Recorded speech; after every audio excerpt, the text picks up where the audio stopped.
너희에게 평강이 있을지어다. 아멘. 우리 삶이 참 만만치 않고 힘들고 때로는 사람이 겪어낼 수 없을 것 같은 여러 어려움들이 겹쳐지는,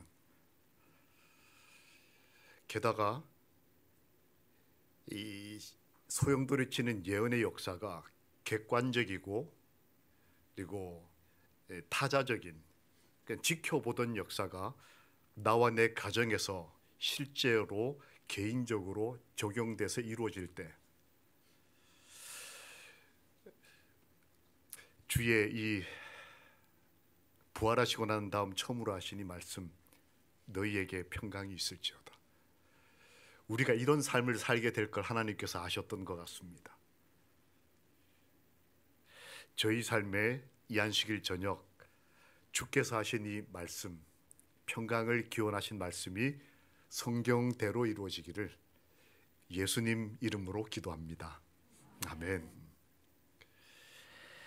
이렇게 마음속에 간절한 아멘이 나올 만큼 한 여인은 그 가정사가 어두웠습니다. 남들에게 밝힐 수 없는, 때로는 남들이 알아서 수치스러운 그런 가정사가 그의 삶의 과거였고, 평생 외로운 일생을 살다가 아들 하나 있는 거 먼저 앞세우는 고통이 뭔지를 뼈저리게 경험했습니다. 이런 삶을 사는 사람에게 하나님께서 어떤 의미가 있을까요? 또 하나님을 믿는 그리스도인에게 이런 실제적인 삶의 무게가 어떻게 견딜 만한 삶의 이유고 또 방법이 될 수 있을까요? 한 기관에서 발표한 논문에 이런 논문이 있습니다. 역사적 해양 이상 고온 현상의 표준화라는 제목의 논문이 있습니다. 이게 뭐냐면 100년 전에 이상 고온이었던 수온이 지금은 표준화돼서 누구나 다 그 온도가 정상이라고 생각한다는 거예요. 2014년이 지나면서 이제는 이 천연계가 하나님이 만들어 놓으신 질서가 사람의 이기심을 견딜 수 있는 한계점을 지나갔다고 과학자들이 얘기를 합니다. 100년 전에는 이거 이상한 거다, 잘못됐다, 문제 있다라고 생각했던 것들이 지금은 다 이게 정상이라고 생각한다는 거예요. 우리 삶 속에 고통과 죄가 어느새 일상화되고 표준화돼서 이제는 나는 그저 그런 사람, 죄인인 사람, 하나님의 구원을 2000년 전에 경험했지만 지금 여전히 삶의 어려움을 겪고 있는 이 정도의 사람이라는 생각이 표준화된, 재림교회는 요 정도야 라고 하는 생각이 일반화된, 혹시 그런 일지를 우리가 살지 않았을까? 한 번은 예배를 마치고 난 다음에 인사를 나누고 있는데 한 여집사님께서 아주 반갑게 인사를 해주셨습니다. 근데 목소리가 좀 크셨어요. 그 주변 분들이 다 이게 저희 인사를 이렇게 주목해서 듣는 상황이 됐습니다. 이 집사님이 저에게 오시더니 반갑다고 이렇게. 그리고 이렇게 인사를 하셨습니다. 목사님은 언제 봐도 목사님 같다고. 이게 칭찬일까요? 안 칭찬일까요? 이게 저는 이렇게 기분 좋게 받아들여졌습니다. 이게 저는 언제 봐도 밥 먹을 때도 목사 같고 걸어도 목사 같고 기분 좋죠? 당신은 언제 봐도 재림교인 같습니다. 이거 참 기분 좋은. 제가 이렇게 어깨에 이렇게 해주고 이러고 있는데 제 옆에 큰형님 같은 머리가 희끗희끗한 장로님 한 분 계셨어요. 여집사님이 저한테 인사를 이렇게 하시더니 끝나고 그 장로님한테도 인사를 하셨습니다. 장로님은 진짜 언제 봐도 예수님 같으세요. 이렇게 인사했어요. 저는 목사 같고 제 옆에 있는 분은 예수님 같은 거예요. 제가 그날 저녁에 잠을 이룰 수가 없었습니다. 목회한 꽤 오래 했으니까 말투도 목사 같고 기도할 때 단어 선택도 아주 종교적으로 하고 함부로 먹지 않고 뭐 이게 몸에 배어 있겠죠. 표준화됐어요. 재림 신앙이. 게다가 모태교인이고. 근데 목사는 같은데 안식일 교인 같은데 예수님 같지 않은 거예요. 이분은 별 말씀도 없고 그냥 인생의 모든 짐을 다 얼굴에 다 깊은 주름에 다 가지고 있는 분인데 한 그리스도인이 볼 때 장로님 예수님 같다. 밤새 내 마음에 뭔가 뭔가 좀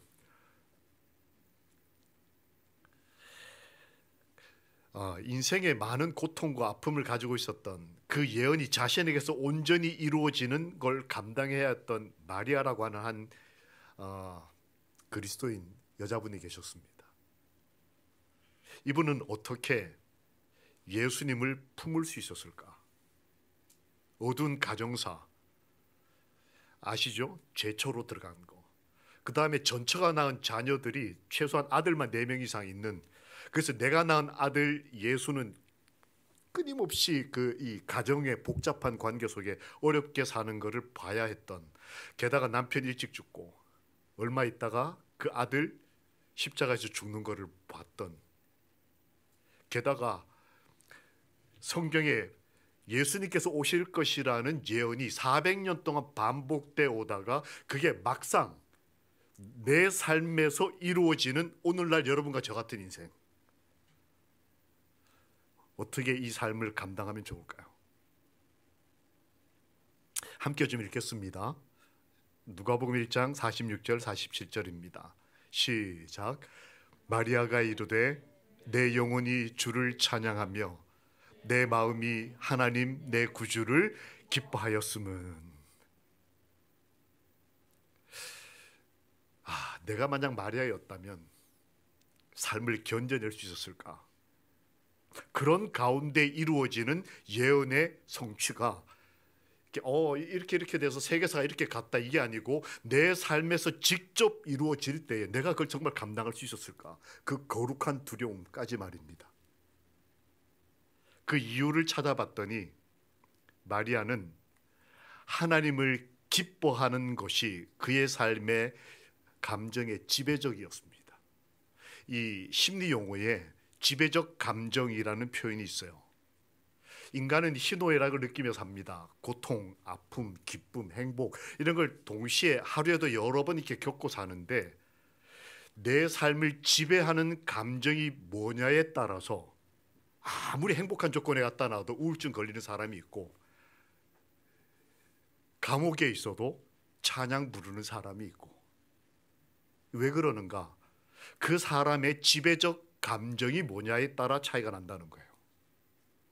같은 그리스도인이어도 내 삶을 지배하고 있는 감정이 뭐냐? 마리아는 나는 하나님을 기뻐한다라고 증언했습니다.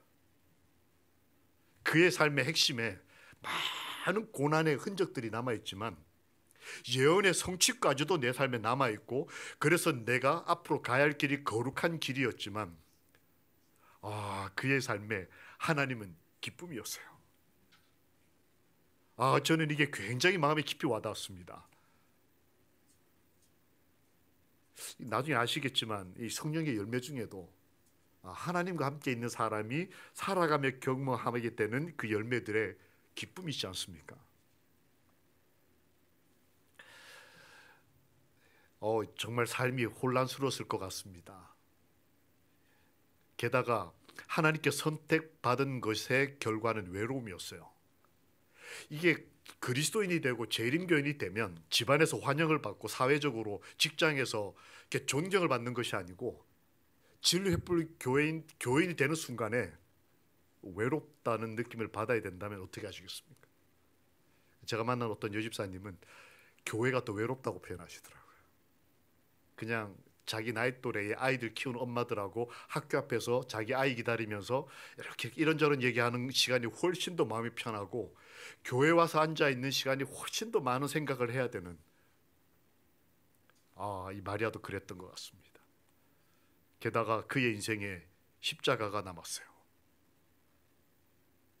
아들이 아픈 걸 보는 어머니의 마음이 어떨까? 여기 아마 어머니들은 무슨 마음인지 금방 아마 이해하실 겁니다. 게다가 그 아이가 죽는 걸 봐야 했습니다.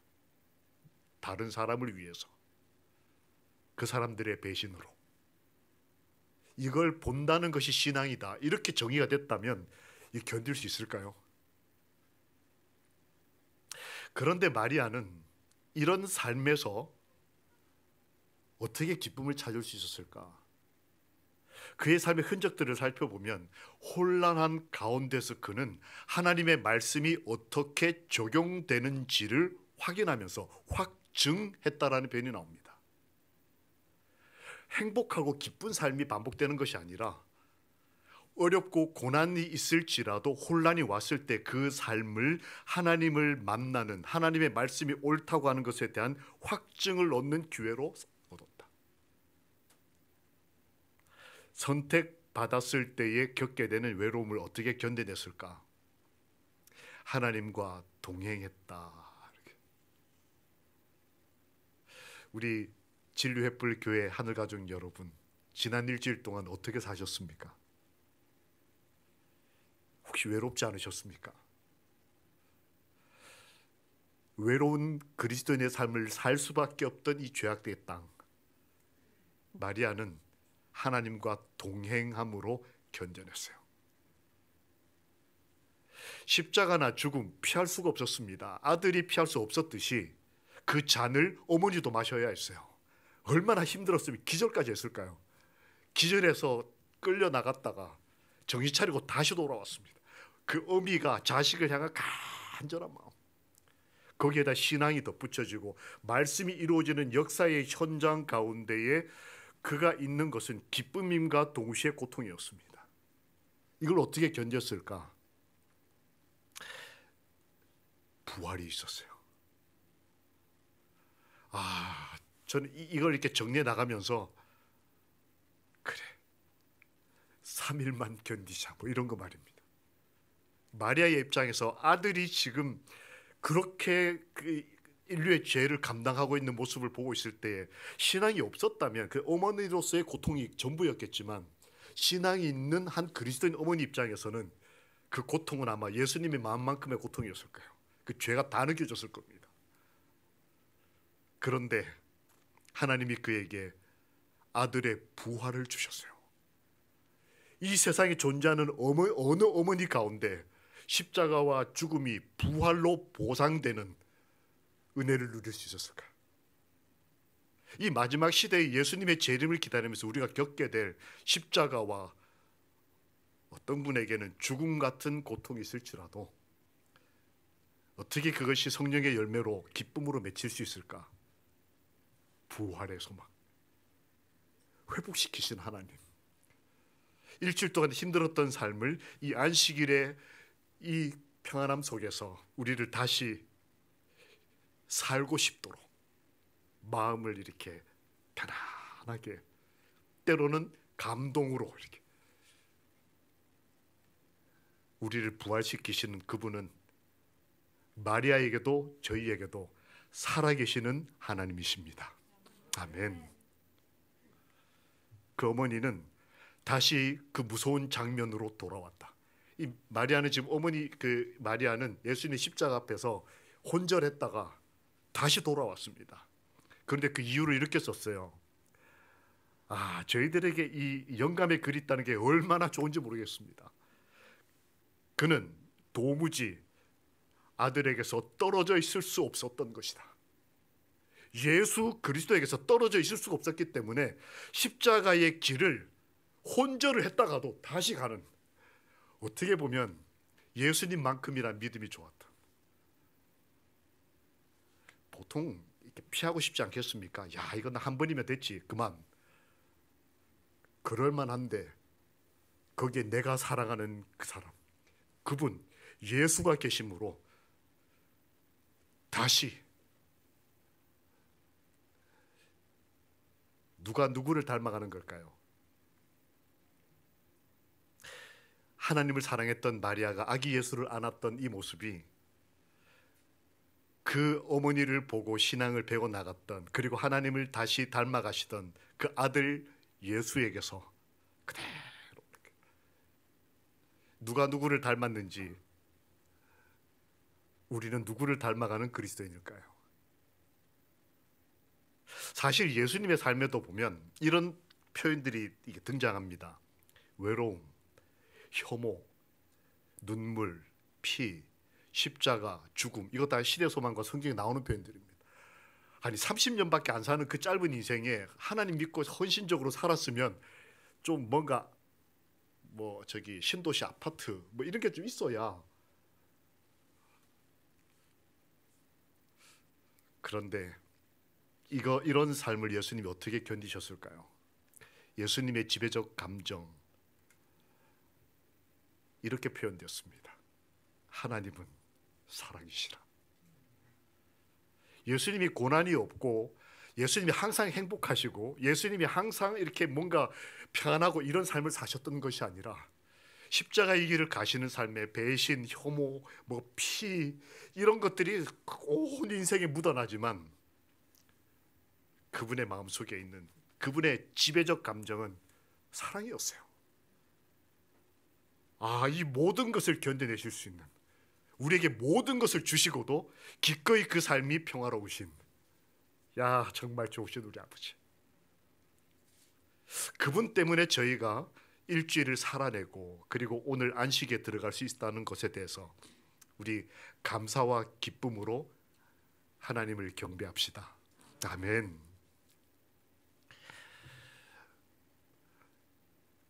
내 삶에 어떤 흔적이 나타나면 좋을까? 우리도 이런 성령의 열매가 맺히기를 기도합니다. 내 마음이 하나님을 기뻐한다. 이게 뭔지 아시겠습니까? 이게 옛날 쓰이던 디자인이어서 혹시 모르시는 분이 계실지도 모르겠습니다. 이걸 몇 개 붙여놓으면 저렇게 됩니다. 이건 피치 파이프라고 부르는 이제 음을 잡는 도구입니다. 이제 현악이나 관악은 이렇게 기준 악기가 이렇게 음을 잡으면 그거에 따라 음을 쭉 이렇게 튜닝을 합니다. 그런데 이제 아카펠라, 그러니까 악기 없이 노래를 부르는 사람들은 음을 잡는 뭔가가 필요합니다. 이게 그거예요. 저거를 삐 불면 저 기준음에 따라서 하이, 세컨, 바리톤, 베이스가 음을 잡고 화음을 만들어냅니다.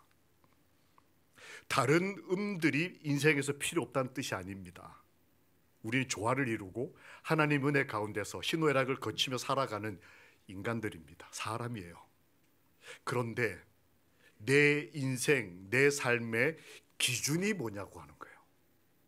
정말 흔들릴 때, 여러 소리를 내서 내 삶이 뭐가 진리인지가 흔들릴 때에, 혹은 내 감정이 격동할 때, 미움이 막 일어났다가 용서해야지 했다가 또 뒤돌아서면 막 참을 수 없는 이런 게 밀려오고, 이게 왜 이럴까? 이럴 때 우리 삶을 기준 잡는 피치파이프. 예수님은 사랑이셨어요. 그리고 그분을 품으셨던 한 그리스도인 여성은 기쁨이었습니다. 내가 하나님을 기뻐한다. 우리 삶에도 우리 삶의 기본, 기준, 내 삶의 빛이 되는 어떤 하나님의 진리의 확증이 이 안식일에 다시 한번 허락되고 또 확증되기를 예수님 이름으로 기도합니다. 아멘. 하나님께서는 그런 그리스도인에게 은혜를 베푸셨습니다. 누가복음 1장 28절에 보면 하나님께서 동행해 주셨어요. 그 제초로 들어가서 그 전처의 자녀들에게 어려운 인생을 살아가면서 또 남편 일찍 죽고 아들까지 어려운 고난을 당하는 특별한 삶을 사는 걸 지켜봐야 했던 이 그리스도인 어머니에게 주신 하나님의 은혜가 뭔가? 은혜를 받은 자여 뭐할지어다 평안할지어다. 전 이 표현이 너무 하나님께서 제 어머니에게, 제 아내에게, 제 사랑하는 딸에게 어느 날 찾아오셔서 딸아, 은혜를 받은 딸아, 평안할지어다, 이렇게 말씀해 주시다면 아비로서 이것보다 더 감사하고 기쁜 일이 어디 있겠습니까? 그 이유를 썼습니다. 너 평안해야 돼. 평안하기를 바래. 평안할 거야. 이유, 주께서 너와 함께 하시도다.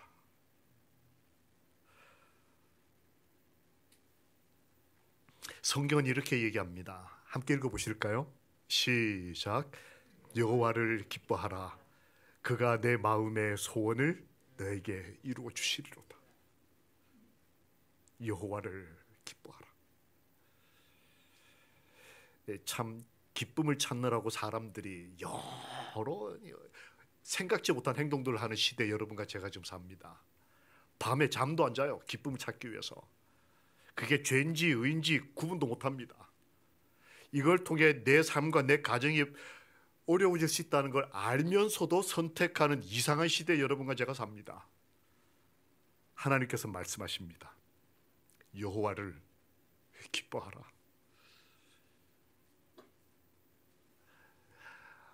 친구가 보내줬던 이 카톡의 사진이었습니다. 혹시 보신 분도 계실 겁니다. 한 가족이 어린 딸을 데리고 공원을 이렇게 지나가는데 이 아이가 갑자기 엄마 아빠 손을 놓고 막 쫓아가서 이 밑에 글에 이렇게 기록되어 있습니다. 이 아이는 그 상황을 모른다. 이게 지금 사람이 아니고 아시는 대로 예수님의 모양을 이제 만들어 놓고 십자가를 이렇게 얹어 놓은 건데, 이게 지금 이 꼬마 아이는 이게 지금 무슨 상황인지를 모른다. 그러나 그저 고통을 돕고 싶을 뿐이다. 어떤 의미에서 마리아에게 있어서 하나님의 그때 하나님이 가지신 그 고통의 전부를 이해할 수 없었을지 모르겠습니다. 이 2022년을 살면서 이 시대에 횡행하는 이 고통의 이유를 우리가 모를 수 있습니다. 왜 하나님이 이렇게 하시는지, 왜 이런 삶이 우리 가운데 허락되는지에 대해서 우리 모를 수 있습니다. 하지만 우리 마음에 사랑이 있어서, 기쁨이 있어서 그저 그 사람을 돕고 싶을 뿐이다. 하나님을 위하고 싶을 뿐이고.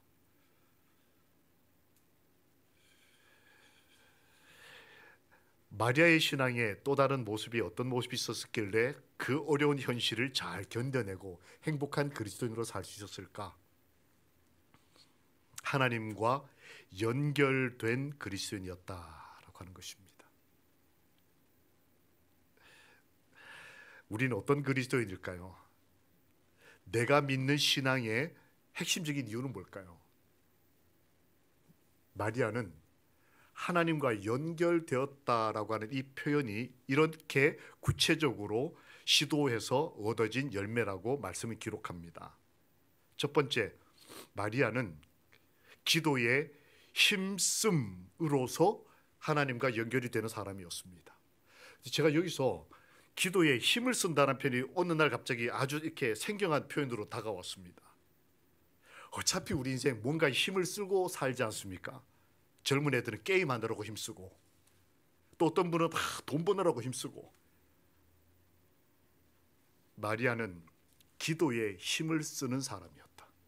그냥 기도한다 이렇게 되어 있지 않고 힘을 써야 되는 상황이 있을 수 있다는 거예요. 오늘날 기도하며 사는 것 힘써야 되는 시대입니다. 그냥 편하게 그냥 이렇게 적당히 생각해서는 기도하는 시간을 내기가 쉽지가 않아요. 제가 여기 연수원에 있다가 왔지 않습니까? 기도하러 하루 이틀 시간 내서 오는 거 이거 보통 결심으로 하는 거 아닙니다.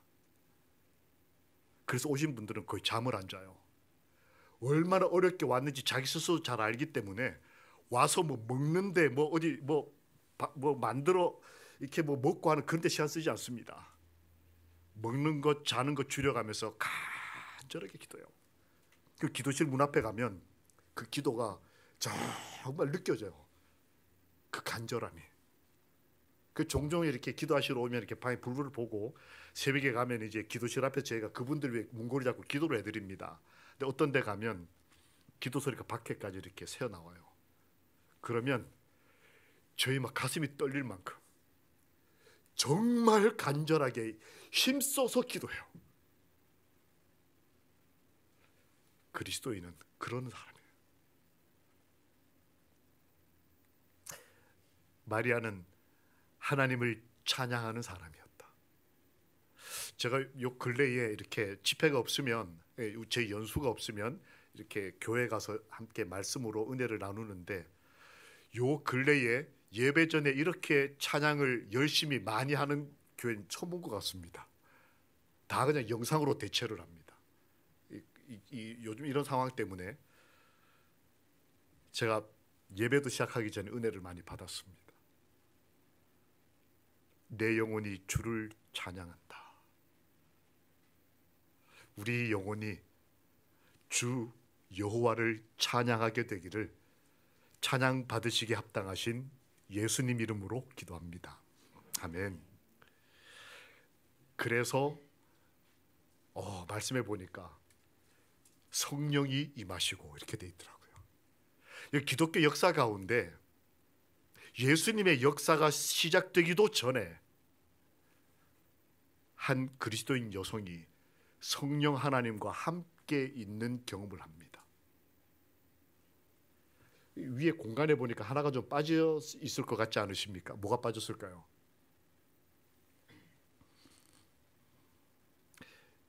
마리아의 삶에는 하나님의 말씀이라는 표현이 등장합니다. 아주 짧은 개인적 고백 가운데 하나님의 말씀이라는 표현을 정확하게 언급을 합니다. 마리아는 그 지배적 감정이 기쁨이었다 할지라도 감정적인 그리스도인이 전부가 아니었어요. 그의 삶의 핵심, 그 뼈대를 이루고 있는 신앙의 기저에는 하나님의 말씀이 있었습니다. 그리고 그 말씀을 믿고 말씀대로 살기 위해서는 기도에 힘써야 된다는 것을 경험적으로 아는 그리스도인이었어요. 그와 동시에 힘들고 어려울 때 찬양하는 것이 얼마나 도움이 되고 힘이 되고 용기가 되는지를 체험적으로 아는. 그래서 예배 시간에 와서 찬미 부르는 게 전부가 아니고 혼자 있어도 찬양이 되고, 스마트폰에서 음악을 틀면 제일 윗순위에서 100순위까지 다 찬미가들로 이렇게 결정되어 있고, 그때에 성령 하나님께서 임하셨다. 함께 읽어보실까요? 누가복음 1장 35절입니다. 시작. 천사가 이르되 성령이 너에게 임하시고 지극히 높으신 이의 능력이 너를 덮으시. 이게 마리아의 시작이었습니다. 한 그리스도인이 성경 역사에 등장할 때에 그가 이렇게 해서 하나님께서 그와 함께 하셨다. 그런데 그의 마지막 기록은 뭘까요? 혹시 여러분 마리아의 마지막 기록이 뭔지 아십니까? 함께 읽겠습니다. 사도행전 1장 14절과 2장 4절입니다. 시작. 예수의 어머니 마리아와 예수의 아우들과 더불어 마음을 같이하여 기도에 힘쓰더라. 저희가 다 성령의 충만함을 받고, 이렇게 되어 있습니다. 시작은 하나님께서 오시는 거였고 끝은 그분이 내 인생에 가득 차는 거였어요. 잠깐 스쳐 지나가는 옛날에 내가 참 하나님 때문에 기뻤다 뭐 이런 게 아니고, 하나님께서 오시고 난 다음에 그의 인생에는 계속 곡절들이 있었습니다. 아픔이 있고 별별 일들이 다 벌어졌는데 그의 인생의 마지막에 기록되기를 성령 하나님이 그의 인생에 가득 하셨다. 우리 인생이 끝날 때 하나님께서 저희와 저희 가정에 충만한 임재로 함께 계시기를 예수 그리스도의 이름으로 축원합니다. 아멘. 하나님께서는 그 그리스도인에게 하나님의 말씀, 기도에 힘을 쓰고 그리고 순간마다 찬양하는 그 그리스도인에게 이렇게 기록을 남기셨습니다. 누가복음 1장과 시대 소망에 보면 하나님은 그 그리스도인을 기억하셨다 이렇게 돼 있어요. 숨을 거두려는 시간에 그리스도께서는 당신의 어머니를 기억하셨다. 저는 이거 그냥 쉽게 넘어갈 수 있는 말이 아니었습니다.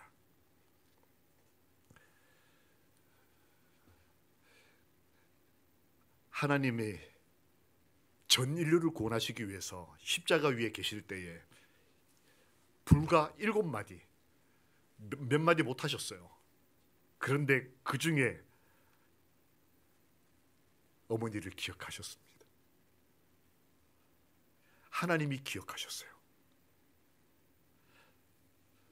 우리가 안식일을 기억하여 하나님을 기억하여 거룩히 지키는 것도 맞지만 사실은 이 안식일에 하나님께서도 우리를 기억하시고 이 안식일 시간에 저희와 저희 가족들을 구원해 주실 것을 우리 믿읍시다. 아멘. 하나님은 그리스도인들을 기억하십니다. 참 좋으신 분입니다. 근데 하나님께서 기억하실 수밖에 없었던 이 그리스도인의 삶의 특징을 하나 보니까 이렇게 되어 있습니다. 마리아는 이 모든 말을 마음에 새기어 생각하니라 라고 되어 있습니다. 마리아는 신앙을 지성과 감성과 영성을 다 합쳐서 신앙을 하는 그리스도인 여성이었어요. 하나님께서 하시는 또 예수께서 그 주변에 일어나는 모든 것들에서 이루어지는 어떤 말씀들의 열매들 혹은 말씀들의 증언들을 그리스도인은 마음에 새기고 그걸 생각하는 사람이 그리스도인이라는 거예요. 그런 그리스도인은 구약과 신약 사이에 400년이라고 하는 긴 시간의 이 간극을 넘어서서 하나님이 사랑할 수밖에 없었던 한 그리스도인 여인이 되신 겁니다.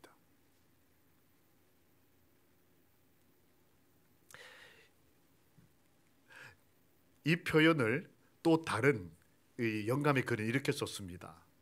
그의 모친은 예수님의 어머니 마리아는 예수님의 말과 예수님의 정신과 그녀의 모든 요구에 자원하여 드리는 예수님의 순종에 뭐했다? 주목하지 않을 수 없었다.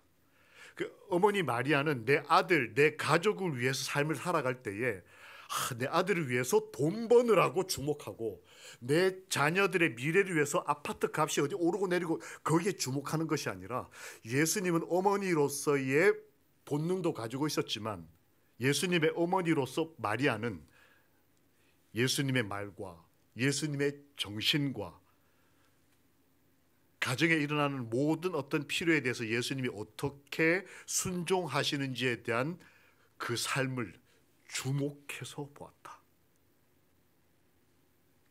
이 강조죠. 주목하지 않을 수 없었다.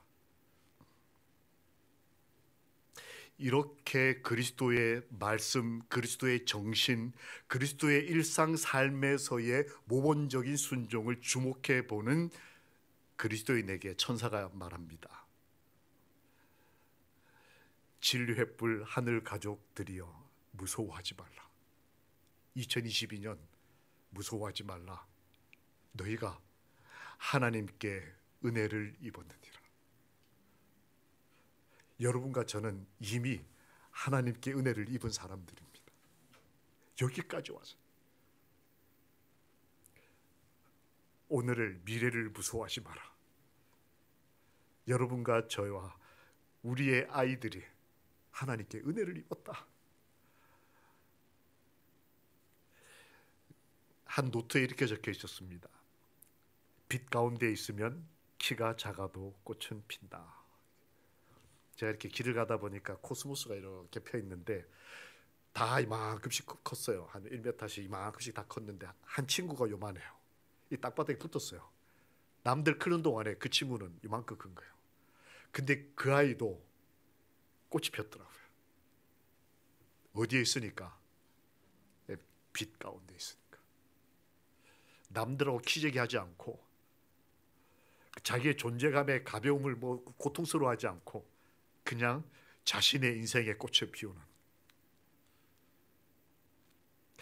어떻게 보면 마리아는 오늘날 이 시대를 살아가야 하는 저희 재림 교인들에게 사표와도 같은 사람일지 모르겠습니다. 많은 삶의 어려움에 더하여 예언의 성취의 소용돌이 속에서 이제 그 예언의 성취가 아니 앞날에 대한 하나님의 구원의 역사가 그냥 세계사가 아니고 나와 내 가정에게 직접 적용되는 개인적 현실이 됐을 때 이걸 어떻게 우리가 감당할 수 있을까? 마리아는 성령 하나님과 함께 삶으로 동행함으로 하나님을 기뻐하는 게 뭔지를 매일매일 경험하면서 하나님 참 좋다. 내가 이 진리교회에 나온 이 구원받은 이 아무리 생각해봐도 야 이건 정말 기적이다. 이거 어떻게 나 같은 사람이 이렇게 연결돼서 제가 이렇게 연수원에 상담해 보면 정말 기적 같은 분들 한두 분이 아니에요. 정말 어떤 분은 뭐 반쯤 타다만 전도지 읽고 구원받은 사람도 있고 어떤 분은 문자 메시지 하나 보고 구원받은 분도 있고 참 우리가 이렇게 구원받은 이 놀라운 은혜.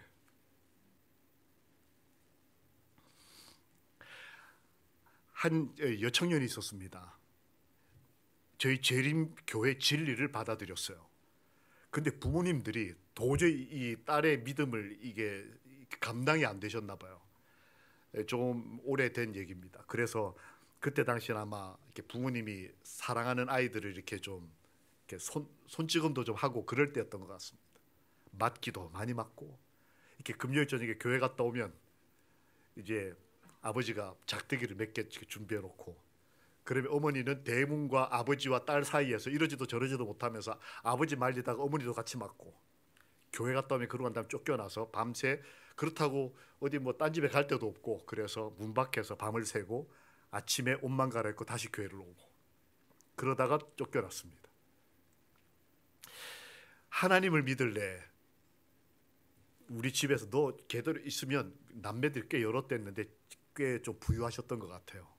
앞으로 뭐 시집가고 갈 때까지 다 내가 다 책임진다. 하나님 믿을 거면 다 포기하고 나가라. 아마 이 교회도 진리 하나 때문에 그런 선택을 하신 분이 계실지 모르겠습니다. 많으실 겁니다. 이분도 그랬나 봐요. 그래서 예수님을 선택하고 집으로 나왔습니다. 나온 게 아니죠. 쫓겨난 거죠. 그리고는 그때 당시 한국에 주재했던 우리 재림교인 선교사 집에 가서 식모로 살았습니다. 집안일 이렇게 밥하고 설거지하고 빨래하고 이런 식모로 있으면서 어깨너머로 영어를 배웠어요. 그리고 이분이 고학 혼자 공부해서 삼육 중학교 고등학교를 갔습니다. 나이가 많아서. 그리고 고등학교 졸업하면서 당시에는 고등학교 졸업한 사람들이 이렇게 초등학교 선생님을 할 때였습니다. 저희 삼육 초등학교 선생님이 됐어요. 혼자 살아남은 겁니다. 그래서 이제 그때는 전국에 우리 한국 전국에 학교들이 꽤 여럿 있었습니다. 이분이 간 곳은 저기 남해에 있는 한 섬에 있는 학교였습니다. 학생 수가 한 몇백 명이 됐다 그래요. 가르치는데 어느 날 이렇게 가만히 보니까 정말 험하게 생긴 한 남청년이 계속 자기를 이렇게 스토커처럼 쫓아다니는 걸 발견했습니다. 이렇게 부담이 됐는데 이 청년은 그 섬에 살던 8남매 중에 차남으로 태어난 아들이었는데 그 집안은 장남이 최고고 나머지 둘째부터 7명은 다 장남을 위한 불쏘시개였어요. 둘째부터는 중졸 고졸밖에 없어요. 너희들 다 돈 벌어가지고 큰오빠 큰형 대학 졸업하는 거 지원해라 이렇게 아버지가 생각하는 그런 집안의 둘째로 태어난 아들이 그걸 견디지 못한 거예요. 왜 큰아들만 이렇게 하고 그래서 이제 나가서 주먹을 쓰는 이게 깡패가 됐습니다. 힘쓰는 대로 대접받으니까 뭐 나 이렇게 살아야지 하고는 이제 이렇게. 그러다가 어느 날 보니까 섬에서 잘 안 보이던 피부가 하얀 말투가 서울 말씨를 쓰는 예쁜 여청년이 지나가는 거예요. 그 얼떨결에 아마 이렇게 매혹됐나 따라갔나 봅니다. 따라가서 보니까 학교 선생님이더래요. 그리고는 금요일 저녁 토요일이 되면 이런 큰 건물에 가서 앉아서 노래도 부르고 어떤 아저씨가 앞에서 뭐 얘기하면 아멘 아멘하고 하더래요. 그래서 이 남청년이 그 여청년 뒤를 따라서 교회라는 데를 처음으로 나오기 시작했습니다. 예수 모르고 뭐 계시록 모르고 그냥 그 사람이 좋아서. 나중에 그분 표현에 의하면 빛이 났다 그래요. 그 여청년에게서. 뭐 그게 사랑인지 뭔지 잘 모르겠습니다. 이 여청년 입장에서는 부담이 많이 됐어요. 계속 쫓아다니죠. 시커멓죠. 험하게 생겼죠. 어디를 봐도 어떤 날은 술 먹고 와서 냄새 풍기면서 앉아있죠. 그러니까 부담이 됐겠죠. 그러니까 어느 날 기도하다가 이분이 뜻을 발견하고 와서 교회 청소를 한번 시키고, 그 다음엔 학생들한테 뭐 이렇게 만드는 거, 뭐 무거운 거 들고 가, 소풍 갈 때 들고 가는 거 부탁을 좀 하고, 이렇게 저렇게 하면서 교회 안에 이렇게 조금씩 그분의 삶의 흔적들을 남기도록 유도를 했습니다.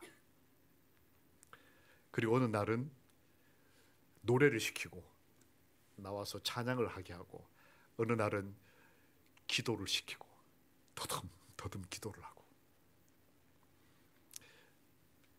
어느 날은 이 교회 안에서 예배드리는 사람들이 다 섬이니까 바닷가에 가서 앉아서 해변에서 예배를 드리는데 좀 있다가 이제 그 목사님이, 그 아저씨가 예배가 설교가 마치고 난 다음에 바다로 걸어 들어가더래요. 그 오늘은 뭐 특별한 예배를 드리나 보다 했더니 바다에 들어가더니 한 명씩 나오라고 하더래요. 그러니까 앞에서 하나씩 들어가니까 물에다 확 집어넣더래. 저 뭐 하는 건가 했는데 좀 있다가 자기 이름을 부르더래요. 그래서 나갔더니 물에다 확 집어넣더래요. 침례가 뭔지도 모르고 침례를 받았어요. 물에 들어갔다 나오니까 너무 기분이 좋아가지고 해변으로 나와야 되는데 반대편으로 수영해서 교인들이 난리가 났어요. 이렇게 침례를 받고 안식일 교인이 됐어요, 이 깡패 청년이.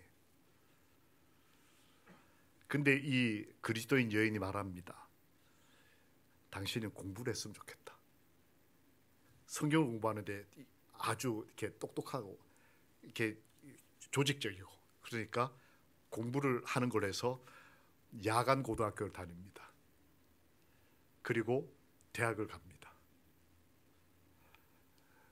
두 사람이 서로 하나님 안에서 서로 사랑을 하게 됩니다.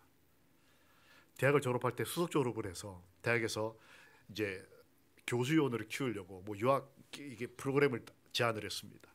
근데 그리스도인 여인이 그걸 거절하는 거예요. 내가 결혼하고 싶은 사람은 하나님이 종이 되었으면 좋겠다. 그래서 그거 다 포기하고 신학과를 갑니다. 저 사람입니다. 저기 사진에 너무 작아서 잘 안 보이실 겁니다. 저기 동그라미. 제가 어디 가서 이걸 얘기를 했더니 거기 앉아 계시던 어떤 할아버지 장로님이 저 사진을 저한테 보내주셨어요. 자기가 이 사람이라고, 제가 얘기하는 그의 인물에 하고 같이 젊은 날 사진을 찍은 거예요. 그래서 사진을 보내주셨더라고요. 딱 깍두기처럼 생겼잖아요. 사각형으로 딱 해서 머리 스포츠로 딱 깎고, 저게 신학과를 다닐 때 퇴교교회 전도사 시절에 퇴교 청년단하고 찍은 사진입니다. 그리고 나중에 목사가 됐습니다. 한 여인이 집에서조차 존재감 없던 한 청년을 깊이 사랑하고, 그 당시에 집에서 쫓겨나고 친정으로부터 아무런 도움받지 못하던 외롭고 힘들었던 한 여청년이 아이들을 가르치면서 교회를 섬기면서 한 사람을 사랑하면서 그리스도인이 어떤 삶을 살 수 있는지를 이렇게 보여줬을 때 한 청년이 목사가 됐습니다. 그리고 많은 영혼을 구원하고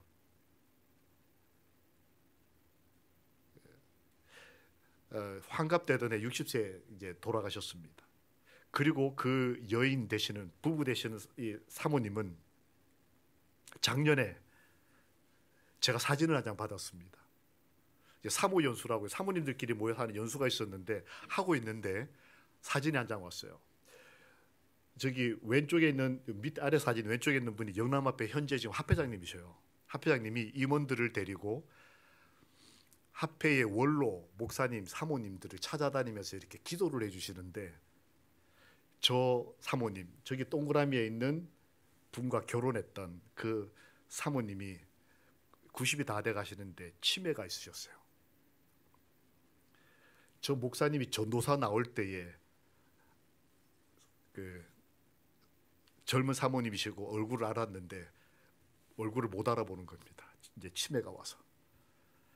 근데 기도하자 그러니까 치매가 온 할머니가 교회와 사랑하는 사람들과 온 목사님을 위해서 기도를 해드리는 사진이에요. 치매 할머니가 목사를 위해서 기도해 주는. 저걸 누가 찍어서 저한테 보내셨어요. 왜 저한테 보내셨을까요? 저희 아버지 어머니입니다. 저희 아버지는 집에서조차 존재감이 없던, 저희 어머니는 신앙 때문에 집에서 쫓겨났던, 진짜 기댈 데 없는, 교회 안에 뭐 어디 뭐 가까운 사람 하나 없는 그런 분들이셨어요. 근데 하나님이 함께 계셨나 봅니다.